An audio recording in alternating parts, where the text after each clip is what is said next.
Hi මගේ යාළුවනේ. ඉතින් ඔන්න ඔයාලව ආදරෙන් පිළිගන්නවා ඩිවයින් අවර්ස් YouTube නාලිකාවට. කතාව ගේන්න පොරක් වුණාට සෝරි. ඇත්තටම රසනින් වෙලා හිටියා. ඒකයි මට කතාව වොයිස් කරගන්න බැරි වුණේ.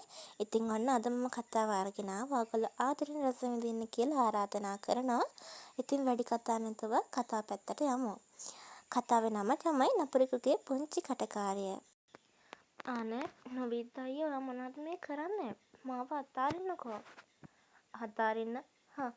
අතාරින්නකෝ මම වගේ කිරිට ඔය කෑල්ලක් වා.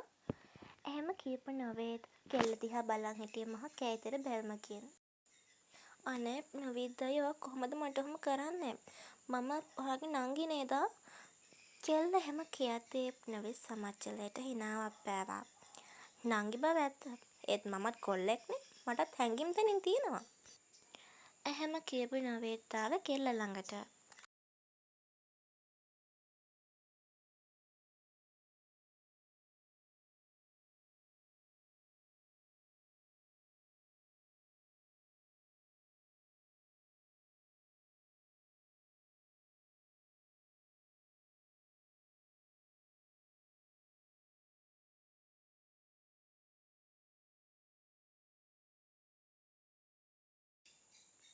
අනේ දෙවියනේ මේ යකා එනකොට නම් හරියන්නේ නෑ රෝහි. මතක් කරපන් මේ යකාගෙන් බේරෙන්න විදිහක්.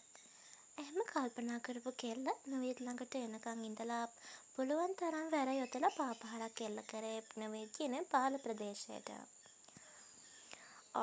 පොර බෙල්ලි තොට මම එහෙම කියපු කොල්ලා රෝහිගේ පස්සෙන් දිව්වේ රෝහිව අල්ල ගන්න. රෝහිත් පස්සෙන් බල දුවපු නිසා නොවේත් මග ඇරුණා. අම්මෝ ඇති අන්තම් අර යකාව මග ඇරුණා. හොයන් ගියා මතේ.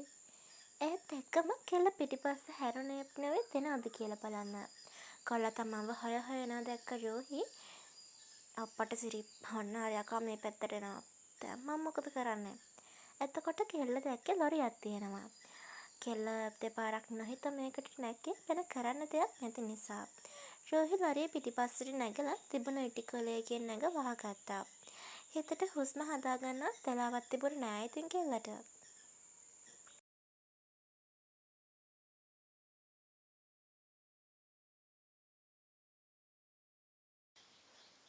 අම්මෝ නමට අයියව යන්තම් මගේ ඇරුණා. ලොරිය ගමන් කරන ගමන් රෝහි පිටිපස්ස හැරිලා බැලුවේ නිකමට. හානේ නොවිත් තාමත් මාව හොය හොයනවා නේද? පව්වනේ මොනා නැතත්. ඒත් ඉතින් අද ඉඳන් මං ඔයාට පේන මානෙකටවත් එන්නේ නෑනේ.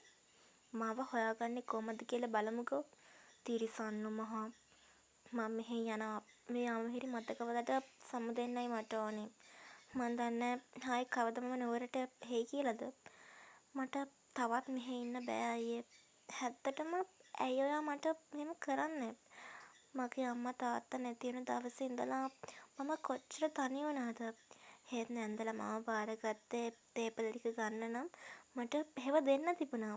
හේත් ඔයාට මං ගැන තිබිලා තියෙන මහ ජරා අදහසක්. ලොරිය තව දුර යද්දී නොවේගේ රූපේ පොඩි වෙනවා රෝහි බලාගෙන හිටියා. රෝහිණි සේපාලිකා කියන්නේ පොඩි කාලේ ඉඳලම අම්මා තාත්තා නැතුව නැන්දගේ වෙනස්කම් මැද තනි වෙන අසරණියක්.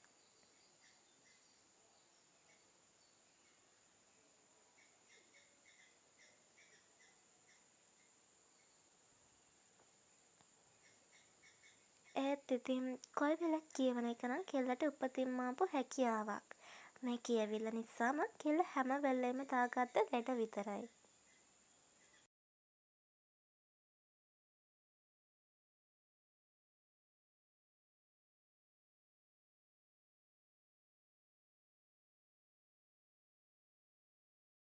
නොවිත් කියන්නේ කෙල්ලගේ නැන්නගේ පුතා. කොල්ලන් ටිකක් සෙල්ලක්කාරයි. දකින කෙල්ල පස්සේ යන පුරුද්දක් නොවිත්ට තිබුණා. ළඟකදී ඉඳලා නොවිත්ට රොහෙන ගැන කැත අදහසක් පහළ වෙලා තිබුණේ.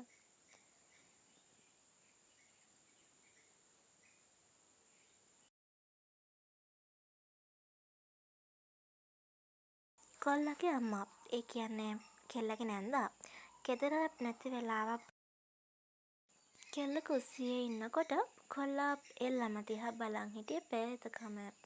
නොවිත් හිමින් නැවිත් කෙල්ලගේ බඳ වට හත් යවගෙන නොයිවසිල්ලෙන්. කෙල්ලව ගැසිලා ගියේ ඒ දැනුණ පිළිකුල් පහස නිසා. කෙල්ල හැරිලා බැලුවේ කවුද කියලා. දෙයනේ නවිත් අයියා ඔයා. කෙල්ලට පුදුම තරහක් ගියේ නවීත් එක්ක. කෙල්ලට තිබුණ තරහ නිසාම කෙල්ල නවීත් තල්ලු කරලා දැම්මා. ඒත් නවීට ඕනුනේ කෙල්ල තමන්ගේ කරගන්න තිබුණ පහත් ආශාව. ඒ ආශාව නිසාම කොල්ල කෙල්ල ළඟට ඇවිල්ලා කෙල්ලව සිප ගන්න හදනකොට රෝහි පහ පාරක් එල්ල කරලා එතනින් දුවලා බේරෙන්න ඕන කියන අදහස. ඔළුවේ තියාගෙන මිසක් කෙල්ල දුවන්නේ කොහෙද කියලාවත් කෙල්ල දැනගෙන හිටියේ නෑ. රෝහි මේ දේවල් මතක් කර කර ඉද්දී ලොරිය බ්‍රේක් කරන සද්දට කෙල්ලට පියවිසිහියට ආවා. කෙල්ල ලොරියෙන් ඔළුව දාලා බැලුවේ මේ කොහෙද ඉන්නේ කියලා. එතකොටයි කෙල්ල දැක්කේ කොළඹ කියලා ගහලා තිබෙන ලොකු බෝඩ් එකක්. කෙල්ල කොළඹ එනකොට හොඳටම හවස් වෙලා තිබුණා. කෙල්ල ලොරිය නවත්තපු වෙලාවේ හිමීට බැහැලා ලොරිය මනුස්සයට පේන්නේ නැති වෙන්නදනි මාරුණා. කෙල්ල හේ ඇවිදගෙන ආවේ කොහේ යන්නද කියලා හිතා ගන්න බැරව. පාරේ වාහන යනවද කියලා බලන්නවත් නැතුවම පාර මාරන කොටයි කෙල්ල දැක්කේ අඳුරෙන් එකපාරටම ආපු එළියක්. ඉතින් යාළුවනේ දෙක කොටසින් අපි ඉක්මනටම හමු වෙමු. එතකන් කතාව බලලා කතාවට ලයික් එකක් දාලා channel එක subscribe නොකරපු පුංචි යාළුවෙක් නම් channel එක subscribe කරගෙනම මට help කරන්න කියලා ඔයගලකින් ඉල්ලනවා. ආදරෙයි.